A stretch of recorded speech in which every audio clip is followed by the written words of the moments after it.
And okay. So I get lots of questions about wearable health tech all the time. Um, which one's the best? Which one should we use? They all have upsides and downsides, and none of them are accurate. People are like, it's almost as good as a DEXA. DEXAs aren't very accurate either. If you actually look at the research behind DEXA, there's a 3 to 5% margin of error in both directions, which is a pretty big margin of error. So, what I usually, so we use Hume pods a lot. So I like the Hume pods because they're easy, they're functional, and they're as good as you're going to get. The thing that you want to do with a lot of the wearables is not necessarily track the individual function. So, like for instance, on the Hume pod or whatever, even a DEXA, it's like you're 13% body fat. Maybe you are, maybe you're 15, maybe you're 10, 11, 12. That's not nearly as important. What we can use them for though is the trending.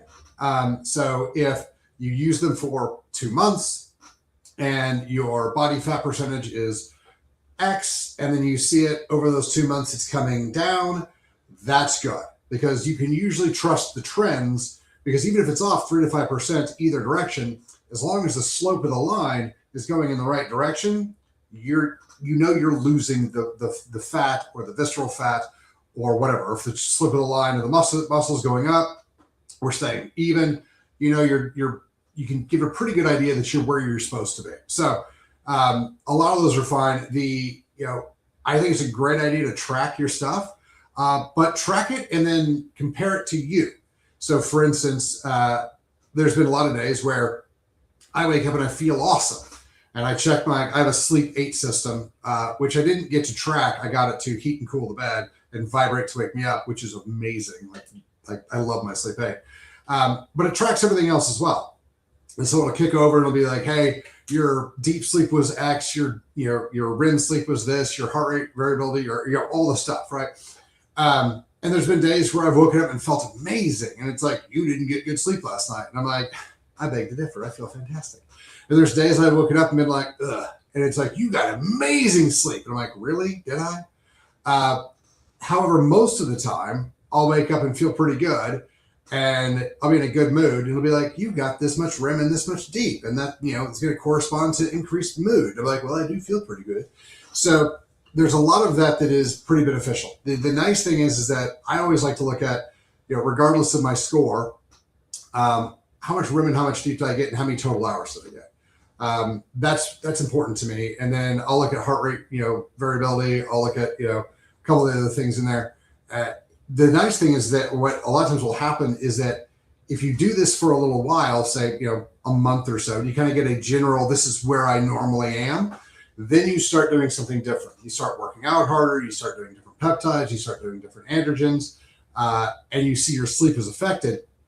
That's a really great thing to do to kind of know, how do these things affect you? How does, growth hormone adjuncts or growth hormone or whatever, how does it affect you personally? Because again, one of the things we've got to remember, and this is the thing that I don't understand why it's so hard to push this out, but this is one of the things we got to remember the most. Everyone's body is a little different. The idea that we all have the same body and, food works exactly the same way, getting you fat and getting you, building you muscle and, making you sleep and everything as everybody else is absurd. So there's a lot of this. How does my body get affected by these things? And that's one of the great things we can do with wearables is give us more data. Take the data in, just do not take it as absolute 100% fact. Whatever your wearable tells you is, biblical gold. It's not necessarily that accurate. The general trends are going to be pretty solid.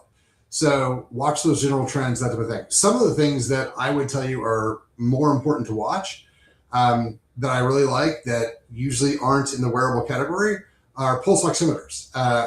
Learning how to use a pulse ox is really important. So a pulse ox it gives you two numbers, percentage oxygen in the blood and heart rate. So what you want to look at is, how much oxygen's in my blood should be 98, 99, 100. And then the bottom number, the heart rate, how hard is my heart having to work to keep my oxygen that level? It should be 60 to 70. So that's kind of the optimal range, like 98 to 100% oxygen and 60 to 70 heart rate. So that's a really important tool to be able to use. The other thing is, how quickly does your body come back down to baseline? So if you went out and ran and got your heart rate up really, really high, how long does it take for it to come back down to that 60 beats a minute range? That's another big one that you need to start looking at, is, tracking that function.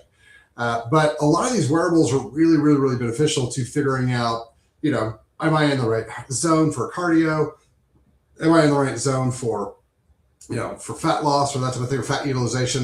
And there's a big, long discussion I have on that one, because I think a lot of people think that, if they trend higher in burning fat, in the morning, then they're good for the rest of the day and they can eat their carbs and stuff like that. And your body goes back and forth on utilization of fuel normally.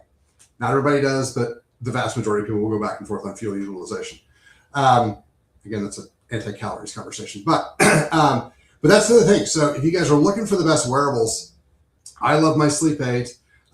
Hume does a pretty decent job. Whoop does a pretty solid job. The Oura rings are okay. The iWatch is actually pretty solid.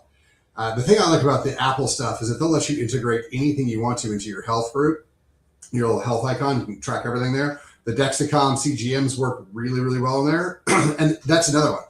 The CGMs, you're going to have problems with them if the battery's a little bit low, if they've been on you for a little while, if you're laying on them. There's a whole lot of people who are like, man, my glucose stuff just gets screwed up at night. And I'm like, do you sleep on you put it on your left arm, do you sleep on your left side? They're like, yeah. And I'm like, okay.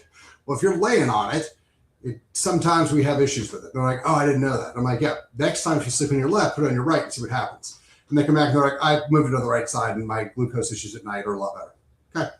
Okay. Tracking glucose at night is an important thing to do, though. So just because you're not diabetic doesn't mean you shouldn't be tracking your glucose. It's a really great thing to do whenever you're trying a diet, especially if you're doing keto or you're doing something high protein, low carb. One of the things that you have to understand is that, again, everyone's body is a little bit different. Most people can produce plenty of sugar for their blood out of the proteins they eat. It's called gluconeogenesis. It's a very simple system. Like, I walk you all through it if you seems to care about the chemistry, but gluconeogenesis, your body makes its own sugar. However, again, everybody's body is the same. I've had lots of people who are like, man, I'm doing carnivore and I'm exhausted. You put a CGM on them and all of a sudden they're in the 60s, blood sugar wise. And you're like, well, you can't run carnivore or you can't run this style diet. You need to add more carbohydrates into your diet so that your blood sugar will even out. It's a great thing to do when people are, like I said, when you change your diet. It's a great way to track, are you staying where your body needs to be? Because your blood can only run on sugar. Your body usually makes enough sugar for it, but it can only run on sugar. The cool thing is that, again, more chemistry than you care about, but what happens is that the glucose comes into the cell, it goes through what's called cytoplasmic ATP production. So like as it comes in, it goes and splits into lactate and ATP. That's how the red blood cells eat, and that's how they use ATP, because they don't have mitochondria to produce ATP. But then the lactate circulates in the blood and goes through what's called the Cori system, or the Cori cycle, and it produces ATP from itself. So lactate also produces ATP. So the body is so cool. Like it's such a cool, efficient machine. But those are the things that are really, really, really great to do when we're trying to track everything. Is how am I sleeping? How's my heart rate? How's my oxygen levels? How quickly my body coming back down to steady state? Where's my glucose levels, throughout the day and throughout the night? And when I eat different things, like how does it respond? How does my body respond? These are fantastic things to look at. The other thing is if you have big glucose spikes, how long does it take for the glucose spike to come back down? That is a slight indication of insulin functionality. So these things are great to use. The issue that I would warn you about is don't believe the daily numbers, look at the trends. So if you look at something and you're like, I haven't lost this or I haven't lost that, keep in mind and kind of check them. I love them I love the Hume pods for those body fat checks for people who are on GLP-1s and GLP-3s, because what's one of the things we worry about? Muscle loss. Well, if you're checking every day and the slope of your muscle line starts trending down, we know we have a problem. And so we got to increase our androgens, our testosterone, our growth hormone. We've got to increase our protein. We've got to increase our exercise. We got to do something, because as that line starts trending down, it's bad. So just keep that in mind. If you guys have any other questions, hit us up, questions@chalmerswellness.com, or drop in the comments. Thanks for your time. You guys have a fabulous day.